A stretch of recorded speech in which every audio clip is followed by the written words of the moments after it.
नमस्कार। आज हम बाजार के कुछ ताज़ा रुझानों को ज़रा समझने की कोशिश करेंगे, खासकर 2025 के हिसाब से। हमारे पास एक एनालिसिस है 2025 के हॉट ट्रेडिंग टॉपिक्स करके। उससे कुछ पॉइंट्स मिले हैं। देखते हैं इनसे क्या निचोड़ निकलता है कि बाजार में चल क्या रहा है।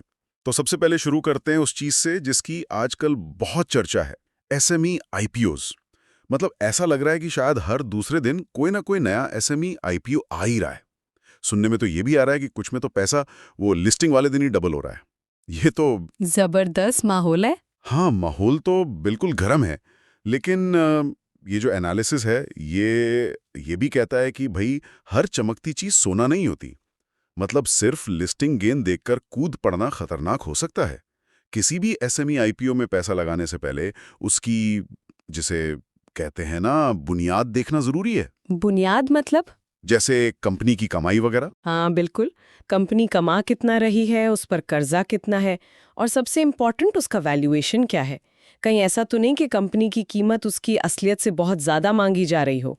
और हाँ, लिस्टिंग के बाद शेयर कैसा चल रहा है ये भी देखना चाहिए, सिर्फ हवा पे नहीं जाना है। सही बात है। मतलब पूरी जांच पड़ताल जरूरी है। अच्छा, इसी माहौल में एक और चीज हो रही है। निफ्टी और सेंसेक्स दोनों रिकॉर्ड ऊंचाई पर हैं। तो एनालिसिस कहता है कि इससे इन्वेस्टर्स में थोड़ा कंफ्यूजन है। कन्फ्यूजन तो है। करें क्या? प्रॉफिट बुक करें या और खरीदें? या डर और लालच दोनों एक साथ काम कर रहे होते हैं। हाँ, वही। ये वो टाइम होता है जब बाजार का जो शोर है ना, मतलब रोज की खबरें, अफवाहें, उतार चढ़ाव, और जो असली सिग्नल्स हैं जैसे कंपनी की परफॉर्मेंस या इकोनॉमी के फंडामेंटल्स, इनके बीच का फर्क समझना बहुत जरूरी हो जाता है। इमोशंस में बहकर फैसला लेना महंगा पड़ सकता है। एनालिसिस साफ कहता है दिमाग ठंडा रखने की जरूरत है। दिलचस्प है। अच्छा, एक और मजेदार बात है इसमें। FIIs यानी फॉरेन इंस्टीट्यूशनल इन्वेस्टर्स, हाँ। वो तो पैसा निकाल रहे हैं। लेकिन DIIs मतलब हमारे अपने डोमेस्टिक इंस्टीट्यूशनल इन्वेस्टर्स जैसे म्यूचुअल फंड्स, LIC, ये सब जम के खरीद रहे हैं। हाँ, एनालिसिस इसे एक दंगल जैसा बता रहा है। दंगल सही शब्द है। हाँ, और ये ना इंडियन मार्केट की बदलती हुई तस्वीर दिखाता है। अब वो जमाना नहीं रहा कि मार्केट सिर्फ FIIs के इशारे पर ही चलेगा।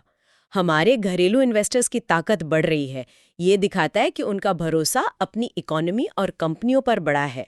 ये मार्केट को एक तरह की स्टेबिलिटी भी दे सकता है।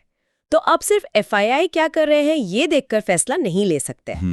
अच्छा, इस पूरी पिक्चर में एक और अहम चीज पर नजर रखने को कहा गया है। वो है जुलाई 2025 में आने वाली RBI की मॉनेटरी पॉलिसी। रेपो रेट का क्या होगा, ये सवाल है। बिल्कुल।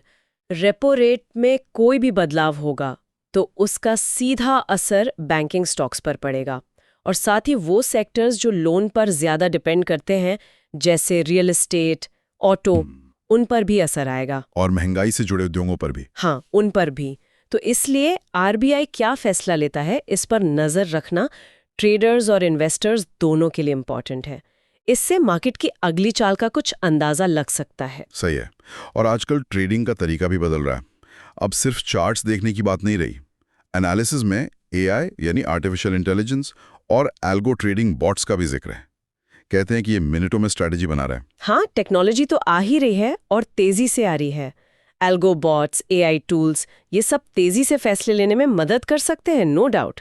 लेकिन आग बंद करके इन पर भरोसा करना भी ठीक नहीं। मतलब अपनी खुद की समझ, अपना एनालिसिस वो बनाए रखना बहुत जरूरी है, क्योंकि आखिर ये टूल्स भी तो डेटा पर ही चलते हैं और उनकी अपनी लिमिटेशंस होती हैं। बिल्कुल, तकनीक सहायक है, मालिक नहीं। अच्छा पॉइंट है। और आखिर में बैंक निफ्टी एक्सपायरी, खासकर थर्सडे का दिन।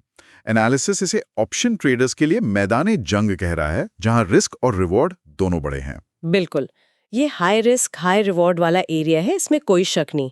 इसमें सफल होने के लिए सिर्फ तेजी या मंदी का अंदाजा लगाना काफी नहीं है। एक सॉलिड स्ट्रैटेजी होनी चाहिए, और उससे भी ज्यादा जरूरी है रिस्क मैनेजमेंट। मतलब कितना लॉस आप झेल सकते हैं ये पहले से तय होना चाहिए। और धैर्य भी चाहिए होगा। बहुत ज्यादा धैर्य और अनुशासन, वरना जैसा एनालिसिस कहता है नुकसान बहुत बड़ा हो सकता है। डिसिप्लिन ही कुंजी है यहाँ। तो अगर संक्षेप में देखें, आज हमने 2025 के कुछ अहम ट्रेडिंग आइडियाज पर बात की। एसएमई आईपीओज का क्रेज और उसमें सावधानी, निफ्टी की ऊंचाई पर जो कंफ्यूजन है वो, FII और DI की खींचतान, आरबीआई पॉलिसी का इंतजार, एआई और एल्गो ट्रेडिंग का बढ़ता रोल और बैंक निफ्टी एक्सपायरी का वो रोमांच और जोखिम। काफी कुछ कवर हो गया। बिल्कुल। और यहाँ ना एक सोचने वाली बात ये भी है कि जैसे जैसे ये टेक्नोलॉजी मतलब एआई और एल्गो ट्रेडिंग और मैच्योर होंगी, तो इनका जो ट्रेडिशनल मार्केट इंडिकेटर्स हैं जैसे आरबीआई की पॉलिसी हो गई या डीआईआई का फ्लो हो गया, इनके साथ रिश्ता कैसे बनेगा? क्या इनके मिलने से भविष्य में कुछ ऐसे नए मौके या शायद नए रिस्क पैदा होंगे जिनका हम आज अंदाजा भी नहीं लगा पा रहे? ये सोचना काफी दिलचस्प होगा आगे चलकर।